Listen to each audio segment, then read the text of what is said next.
L'air de l'église était lourd d'un silence aussi froid que le marbre sous mes pieds. Seul, silhouette solitaire en robe noire, je contemplais les quelques parents réunis pour les funérailles de mon grand-père. Ils ne pleuraient pas. Non, leur visage était marqué d'un mépris familier. Leurs murmures résonnaient comme un bourdonnement venimeux dans la pièce silencieuse. Bondebarra's View Pork, marmonna un cousin. Il l'a bien cherché. Un frisson me parcourut l'échine, une brûlure s'alluma dans mes veines. Il ne savait rien, rien de l'homme qui m'avait élevé, celui qu'il condamnait si facilement. Ce n'étaient que des vautours rôdant autour de sa fortune illusoire. Mais lorsque le prêtre termina sa prière et regarda les bancs vides, une question plana dans l'air. Quelqu'un souhaite-t-il dire un mot en sa mémoire? Silence. Unsilence Lord suffocant. C'est alors que je sus que je devais prendre la parole. Je devais dire la vérité sur l'homme le plus cruel que j'ai jamais connu et sur l'enfer que j'avais vécu avec lui. Je devais leur faire comprendre. Je n'aurais jamais imaginé ce qui allait suivre. J'avais 12 ans, une jeune fille aux tresses brunes ébouriffées et au cœur rempli de rêveries, quand mon monde s'est effondré. Mes parents, David et Sarah Bennett, étaient pilotes. Ils riaient facilement et aimaient profondément. Je me souviens des larges épaules rassurantes de mon père, celles-là même sur lesquelles il me hissait pour que j'aie l'impression de voler.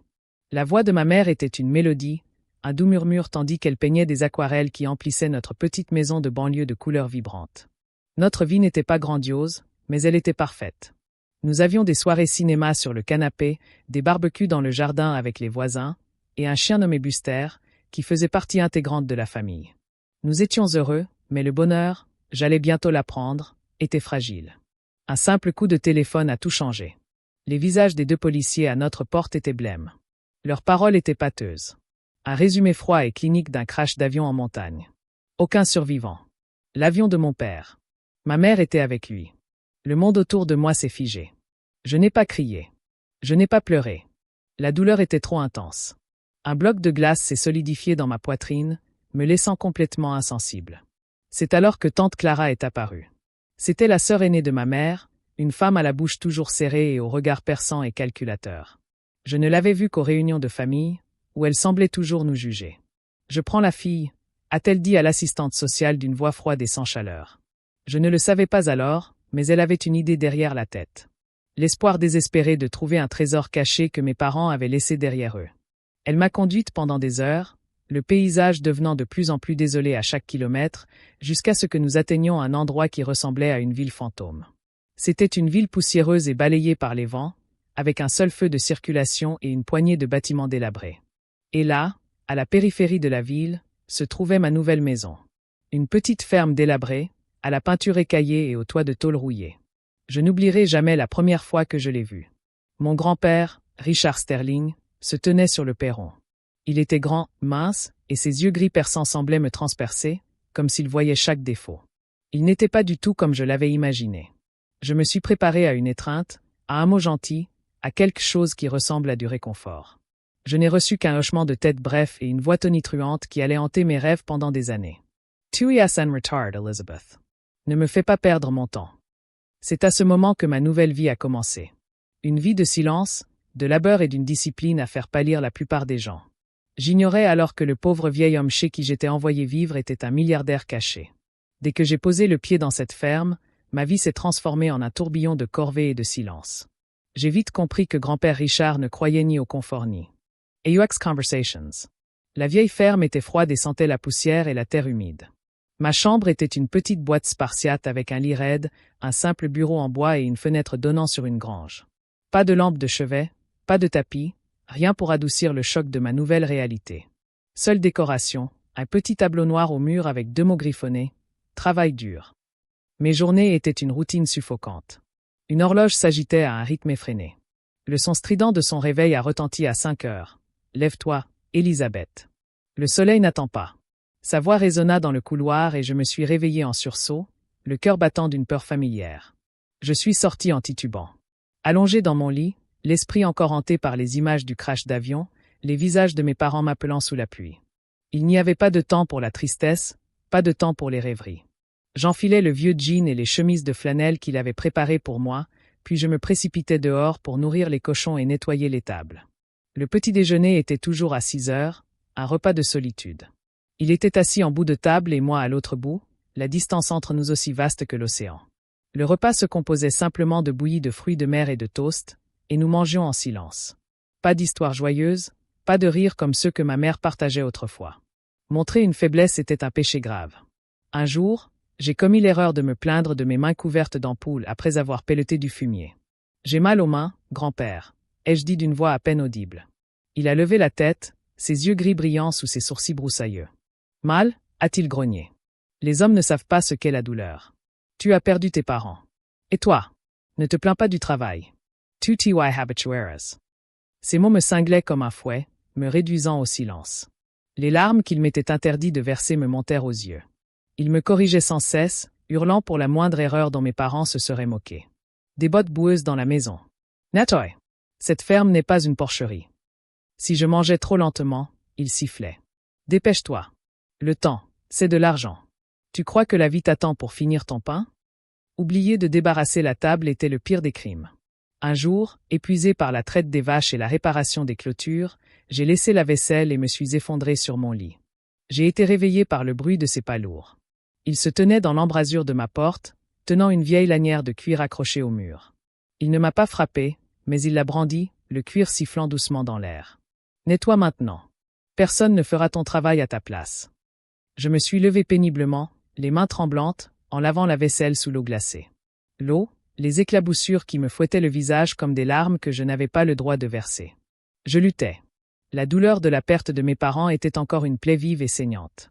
Le jour, je me plongeais dans le travail pour oublier. Mais la nuit, sur ce lit de bois grinçant, la solitude me submergeait à nouveau. Je me recroquevillais sur moi-même, murmurant les noms de mes parents, priant pour que le sommeil vienne vite et efface cette dure réalité. Mon enfer personnel n'était pas seulement le travail éreintant, mais aussi cette solitude lancinante et écrasante qui me donnait l'impression d'être un fantôme errant dans une vie qui n'était pas la mienne. Les semaines se sont transformées en mois, et quelque chose a commencé à se produire. L'inattendu s'est produit. Au milieu des larmes et de la sueur, une graine de résilience a commencé à germer en moi. J'avais toujours peur de lui, je regrettais toujours la maison que j'avais perdue. Mais j'ai aussi commencé à voir des choses que je n'avais jamais vues auparavant. La ferme n'était pas seulement une prison. C'était une école. Et mon grand-père était un professeur impitoyable mais efficace. Ses leçons n'étaient pas données avec des mots doux ou des étreintes réconfortantes, mais c'est par ses actes, par sa manière de vivre imperturbable, que j'ai appris la discipline. Grand-père Richard vivait comme une horloge suisse, précis à la seconde près. À 5 heures. Son réveil sonnait et il était déjà à l'étable. À 6 heures, le petit déjeuner était servi, ni trop tôt ni trop tard. À 8 heures, il labourait les champs, qu'il fasse un soleil de plomb ou qu'il pleuve. Quand j'avais 10 minutes de retard, il se tenait à ma porte, les bras croisés, la voix glaciale comme un vent d'hiver. 10 minutes de retard, c'est 10 minutes de perdu. Tu crois que la vie t'attend? J'ai marmonné des excuses, mes bottes encore humides de rosée, et je me suis précipité à la porcherie. Au début, je détestais sa rigidité, mais peu à peu, j'en ai compris la force. En commençant à me lever à l'heure et à finir mes devoirs avant de me coucher, ma vie est devenue moins chaotique. Sa discipline, bien que sévère, m'a appris à maîtriser mon temps et à donner un sens à ma vie. La deuxième leçon fut la persévérance. Grand-père Richard, il n'abandonnait jamais une tâche. Je me souviens d'une journée d'hiver glacial où une épaisse couche de neige recouvrait les champs. Je pensais qu'il se reposerait près du feu, mais il enfila son imperméable en lambeaux et alla réparer le toit d'une étable qui fuyait. « Grand-père, reposons-nous et faisons-le demain », le suppliai-je, les dents qui claquaient. Il se retourna, ses yeux gris pétillants sous la lampe à pétrole. « Si tu commences quelque chose, tu le finis, Élisabeth. Le travail n'attend pas le beau temps. » Il continua, chaque coup de marteau régulier, jusqu'à ce qu'il n'y ait plus une goutte d'eau. Je restai là, trempé et épuisé, mais un étrange sentiment de respect m'envahit. Il ne travaillait pas par simple nécessité. C'était sa façon de vivre, inlassable, comme un vieux chêne qui résiste à la tempête.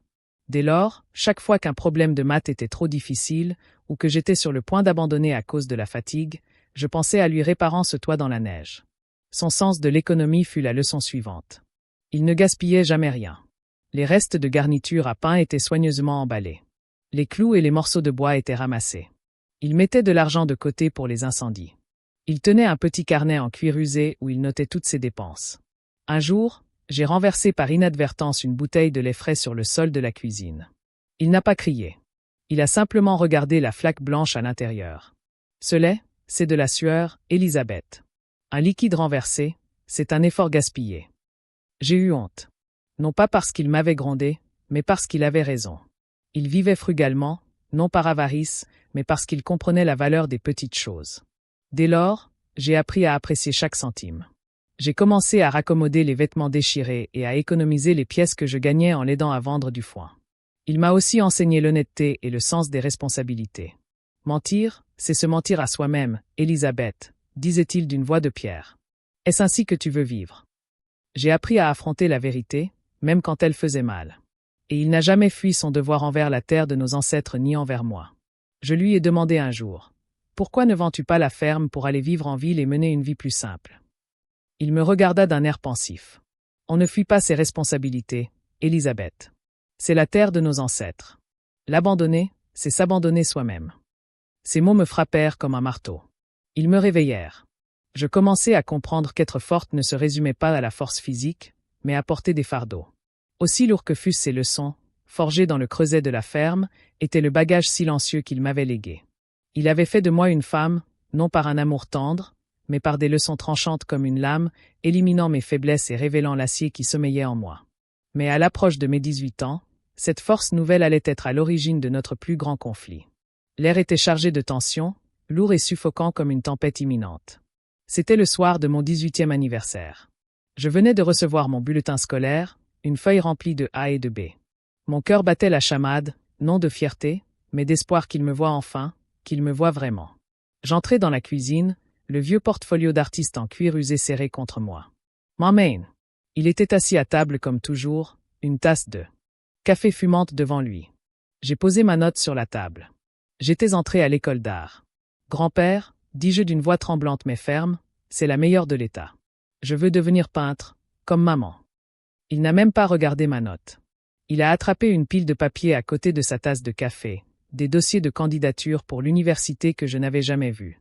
Tu vas faire une école de commerce, dit-il d'un ton monocorde et définitif. Tu vas étudier l'économie. C'est le seul moyen d'avoir un avenir stable. J'ai eu un frisson d'effroi. Non, grand-père, je ne veux pas. Je veux créer. Je veux peindre. Ses sourcils broussailleux se sont froncés, un voile sombre s'abattant sur son regard. Peindre, a-t-il ricané. Stupide. Myope. Tu veux gâcher ta vie comme ça? Tu crois que quelques taches de couleur sur une toile te sauveront quand tu seras vieille? Ces mots ont été comme un coup de poing, une véritable piqûre de rappel. Des émotions refoulées. Toute la solitude, toute la rancœur accumulée durant mon enfance, passée à peiner dans son ombre, explosèrent en moi comme un volcan. La chaise grinça bruyamment lorsque je me levai d'un bond. « Tu es toujours si autoritaire », hurlai-je, ma voix résonnant dans le froid et le silence de la cuisine. « Tu ne me comprends jamais. Tu ne t'es jamais soucié de mes désirs. Tu crois que je n'ai pas assez souffert? J'ai vécu un véritable enfer ici et j'ai obéi à tous tes ordres. Mais m'as-tu seulement demandé ce que je ressentais? T'es-tu seulement soucié de la perte de mes parents? Ne sais-tu pas que ça fait mal? » Il se leva, me dominant de toute sa hauteur, une statue de pierre prenant vie. Son visage était rouge, ses poings serrés. « Ingrate, tonna-t-elle. Crois-tu que je t'ai élevé, que je t'ai tout appris, juste pour que tu gâches tout avec des idées stupides? As-tu oublié tout ce que j'ai fait pour toi? Je t'ai offert un toit, de quoi manger, un avenir. Tu ne m'as pas donné d'avenir, ai-je hurlé, les larmes jaillissant enfin sur mes joues. Tu m'as enlevé ceux que j'aimais. Tu n'as fait que donner des ordres et critiquer. Tu ne m'as pas sauvé. Tu as juste fait de moi une orpheline à ton service. » Il fit un pas vers moi, son doigt s'enfonçant dans ma poitrine. « Tu veux la liberté? Va-t'en. Mais n'ose surtout pas revenir si tu échoues. » Ces mots m'ont frappé comme un marteau de lynx, anéantissant le dernier espoir qui me restait. Il était inutile de le raisonner. J'ai fui la cuisine, la maison, lui. J'ai attrapé mon vieux sac à dos, les remplis de vêtements, d'un carnet et de ma dernière précieuse photo de mes parents. Je ne me suis pas retourné. Je n'ai pas dit au revoir. Le vent froid de la nuit me piquait le visage ruisselant de larmes tandis que je marchais sur le chemin de terre, l'obscurité engloutissant mes pas. Je m'enfuyais, sans savoir où j'allais. Et pour la première fois depuis des années, je me retrouvais complètement seul. J'ai marché des heures durant, le froid de la nuit et la douleur lancinante dans mes jambes m'obligeant finalement à m'asseoir sous un chêne solitaire au bord de la route. Ma colère, un brasier déchaîné quelques instants auparavant, commença à s'apaiser, laissant place à un lourd regret dans ma poitrine. Ces mots, « Veux-tu être libre? »« Vas-y » résonnaient dans ma tête. Mais ces leçons aussi. Discipline, persévérance, responsabilité. Il voulait que je sois forte, que je survive. Il avait raison. Fuir était une erreur. J'avais du mal à l'admettre, mais il avait toujours eu raison. À l'aube, alors que les champs se paraient de nuances de gris et d'or, j'ai entrepris le long et humiliant chemin du retour. Mon sac à dos me paraissait lourd, mais mon cœur l'était encore plus. Je m'imaginais devant lui, le visage déformé par la honte, m'excusant de mon emportement. Je lui dirais que j'allais faire des études de commerce. Je le remercierais pour la première et peut-être la dernière fois. Mais quand j'ai poussé la porte d'entrée, la maison était étrangement silencieuse. Pas de tic-tac d'horloge. Aucun bruit venant de l'écurie. Mon cœur battait lentement. Je l'ai trouvé dans la cuisine, allongé immobile sur le sol, serrant encore son petit carnet en cuir. « Grand-père » ai-je murmuré d'une voix tremblante. Il n'a pas répondu. Il était parti. Le médecin a dit que c'était un AVC, une mort silencieuse dans la maison même qu'il avait passé sa vie à préserver. Les obsèques ont eu lieu. 3 jours plus tard. Le ciel était couvert, comme s'il était en deuil avec moi. La petite église était remplie de parents que je n'avais pas vus depuis des années, des tantes, des oncles et des cousins aux visages inconnus. Ils n'étaient pas là pour pleurer. Leur chuchotement discret, monotone et sans émotion, me disait tout. Le vieil homme avare est enfin mort. J'ai entendu ma tante Clara dire, personne ne pouvait le supporter. Il a vécu seul, il est mort seul. Mon cœur battait la chamade, un mélange de chagrin et de colère pure. Ils ne savaient rien de lui. Pour eux, il n'était qu'un vieil homme cruel et sans cœur, une statue de glace. Lorsque le prêtre eut terminé son office, il se tut et regarda l'assemblée. « Quelqu'un souhaite-t-il dire quelque chose à propos de Richard » demanda-t-il. Silence. Personne ne bougea. Ma tante Clara baissa les yeux sur ses mains. Mes cousins remuaient les pieds et évitaient mon regard. Ils étaient tous là pour les funérailles, mais pas un seul ne put adresser un mot gentil à l'homme étendu dans le cercueil. Ce silence était comme un couteau qui me transperçait la poitrine. Un verdict final et cruel sur un homme qu'il n'avait jamais connu. Je ne pouvais pas le laisser partir ainsi, pas sans un seul mot de gratitude. Mes jambes étaient comme du plomb, mais je me levai. Tous les regards se tournèrent vers moi, mêlés de surprise et de curiosité. Je m'avançai vers la chaire, les mains tremblantes. « Je suis Elisabeth », commençai-je d'une voix étranglée. La petite fille de Richard Sterling. Je pris une profonde inspiration, prête à leur dire la vérité. Non pas une question d'argent, mais d'enfer, de leçons, et de cet amour que j'avais compris trop tard. Je serrai la chair, les jointures blanchies, et contemplai la mer de visage froid et critique. On le trouve cruel, commençai-je, la voix plus assurée. Et il l'était. Il me grondait parce que je ramenais de la boue à la maison, à cause de mes mauvaises notes, parce que je pleurais quand mes parents me manquaient. Il me faisait me lever à 5 heures du matin, jusqu'à l'épuisement, sans jamais me consoler. Certains membres de la famille acquiescèrent, un sourire suffisant aux lèvres. Clara laissa même échapper un petit rire moqueur. Je les ignorais, le regard fixé sur le cercueil. Je le haïssais pour ça, poursuivis-je d'une voix chargée d'émotion. Je croyais qu'il ne m'aimait pas, qu'il ne me comprenait pas, mais je me trompais. Les murmures dans l'assemblée s'estompèrent. Les proches s'agitèrent, mal à l'aise. Il m'a inculqué la discipline en m'obligeant à me lever à l'heure et à ne jamais laisser filer une seule minute. Il m'a appris la persévérance, comme cette fois où il a réparé le toit de la grange sous la neige, sans jamais abandonner malgré le froid glacial. Il m'a appris l'économie, car chaque goutte de lait perdu était un effort gaspillé, sa sueur. Il m'a appris la responsabilité, car il n'a jamais abandonné ce pays. Et il ne m'a jamais abandonné, même si je n'étais qu'un orphelin qui lui donnait du fil à retordre. Et il m'a appris l'honnêteté. Même quand la vérité blessait, je me taisais, les larmes finissant par couler, brûlantes et irrésistibles. Il était l'homme le plus fort que j'ai jamais connu. C'était un homme de son temps, façonné par un monde qui lui avait appris à être dur, non tendre. Je regrette seulement de ne pas l'avoir remercié de son vivant. Je suis descendu de la chaire, les jambes tremblantes, et suis retourné à ma place, un silence pesant régnant dans l'église. Mon éloge funèbre n'avait rien changé à la façon dont il le voyait, mais c'était mes adieux.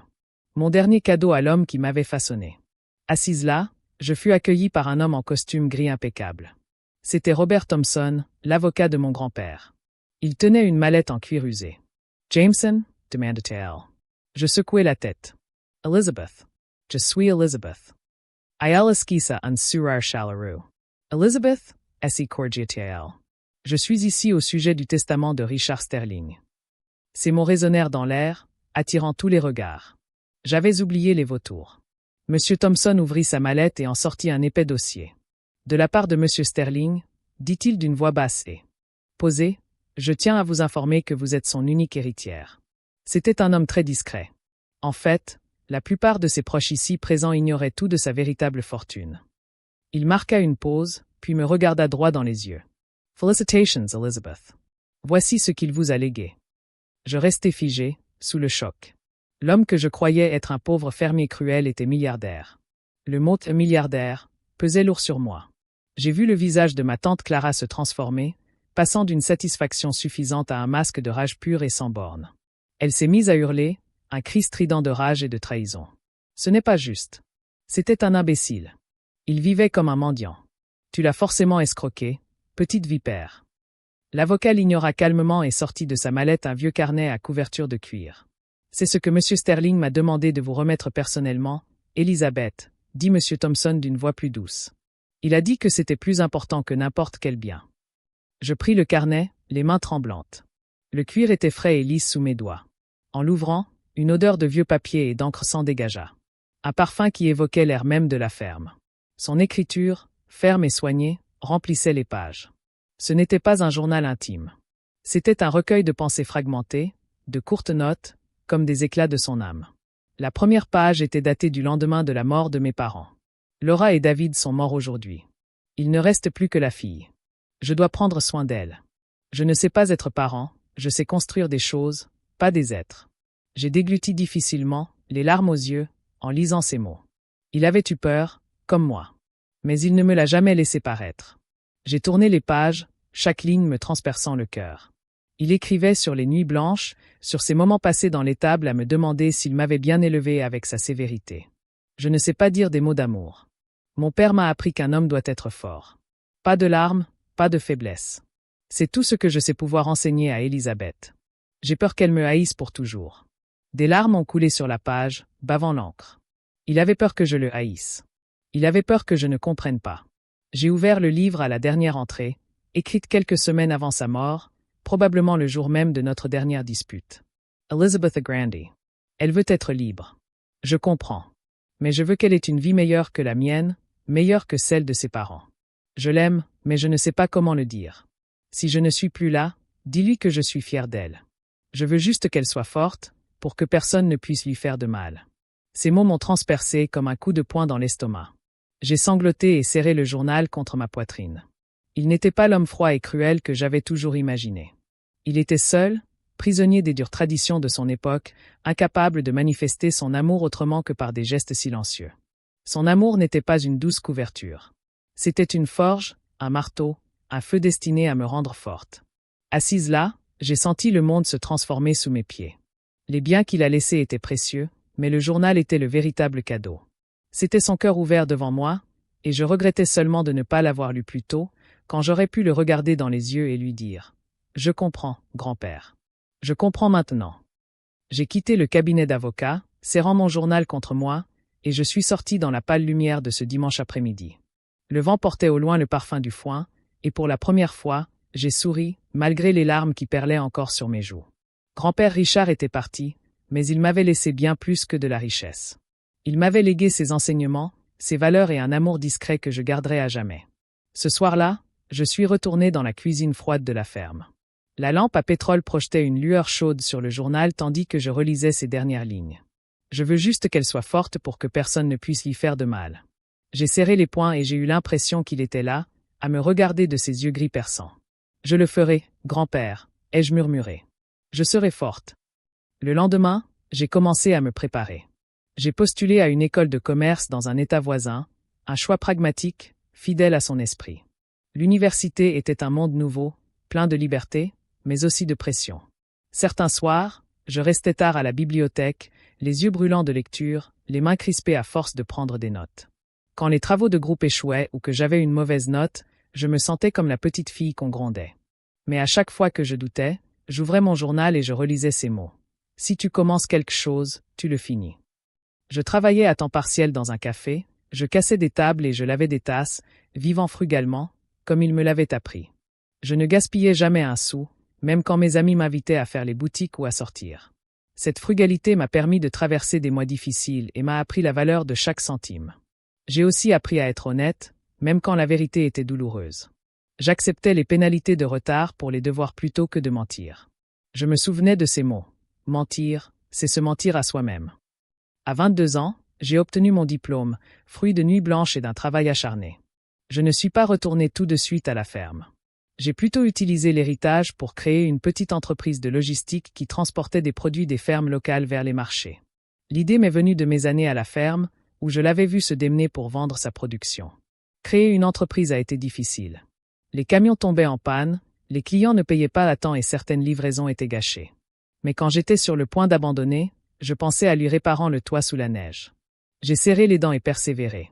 Ces leçons ont la discipline, la persévérance, la frugalité, le sens des responsabilités et l'honnêteté sont devenus mon guide. Elles ont transformé ma petite idée en une entreprise stable, suffisamment solide pour que je puisse acheter une maison et construire une vie que j'aime. Aujourd'hui, je me tiens devant sa tombe. Non plus comme la petite fille apeurée dont il prenait soin, mais comme une femme forte et confiante qui comprend son amour. Le plus grand héritage de mon grand-père n'était ni l'argent ni la ferme, mais les qualités inestimables qu'il m'a transmises.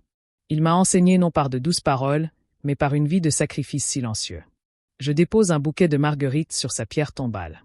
Le vent souffle, faisant bruisser les feuilles du vieux chêne, et je ressens une paix profonde, comme si nous nous comprenions enfin. Je sais qu'il me regarde et j'espère qu'il est fier de moi. Merci, grand-père, je murmure. Je n'oublierai jamais. Et je sais que lui, cet homme à la fois dur et terriblement humain, continuera de vivre dans chacune de mes décisions et dans chaque combat de ma vie.